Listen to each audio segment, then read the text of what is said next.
ಹೌದು, ಇಂದು ನನಗೆ ಬೆಳಗ್ಗೆ ಗೊತ್ತಾಯಿತು ನೋಡಿ. ಹಿಂದುಳಿದ ವರ್ಗದವರು, ಅದರಲ್ಲೂ ಹಿಂದುಳಿದ ವರ್ಗದಲ್ಲಿ ಒಬ್ಬ ಅಂಗವಿಕಲ ಏನು ಈಗ ಶಿವಕುಮಾರ್ ಅಂತ ಡೆಪ್ಟಿ ತಹಸೀಲ್ದಾರ್ ಇದ್ದಾರೆ.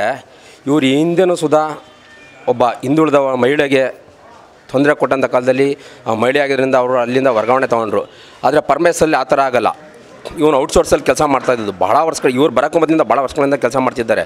ಇವರು ಒತ್ತಡ, ಇವರು ಕೊಡ್ತಿದ್ದಂಥ ಕಿರುಕುಳಗಳನ್ನ ಅವನು ತಡೆಯಲಾರದೆ ಅವನು ಆತ್ಮಹತ್ಯೆ ಮಾಡ್ಕೊಂಡಿದ್ದಾನೆ. ಕೆಲವು ಬಾರಿ ಇವ್ರಿಗೆ ಹೇಳಿದೆ ಈ ಥರ ತೊಂದರೆ ಇದೆ ಅಂತ. ಆದ್ರೂ ಶಿವಕುಮಾರ್ ಅವರು ಮನೆಗಡಂದೆ ಇವನಿಗೆ ಭಾಳ ಕಿರುಕುಳ ಕೊಟ್ಟು ಆತ್ಮಹತ್ಯೆಗೆ ಪ್ರಚೋದನೆ ಕೊಟ್ಟು ಆತ್ಮಹತ್ಯೆ ಮಾಡ್ಕೊಂಡಿದ್ದಾನೆ.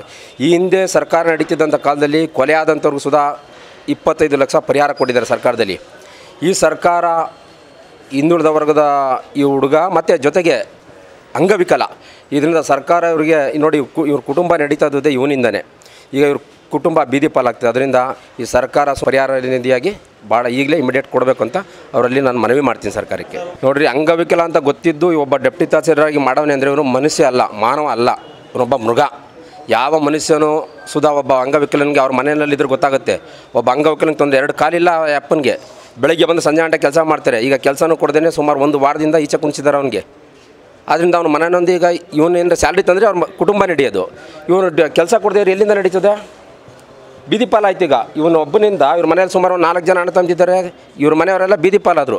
ಆದ್ದರಿಂದ ಅವನಿಗೆ ಈ 307 ಕೇಸ್ ಬುಕ್ ಮಾಡಿ ಕೊಲೆಗೆ ಪ್ರಚೋದನೆ ಇರೋದ್ರಿಂದ ಕೊಲೆ ಮಾಡಿದಂತೇಳಿ ಇವ್ರಿಗೆ ಇಮಿಡಿಯೇಟ್ ಇವತ್ತೇ ಕಸ್ಟಡಿಗೆ ತಂದಿದ್ದಾನೆ. ಪೊಲೀಸರು ಕಸ್ಟಡಿಗೆ ತಗಬೇಕು ಅಂತ ಮನವಿ ಮಾಡ್ತೀನಿ ನಾನು.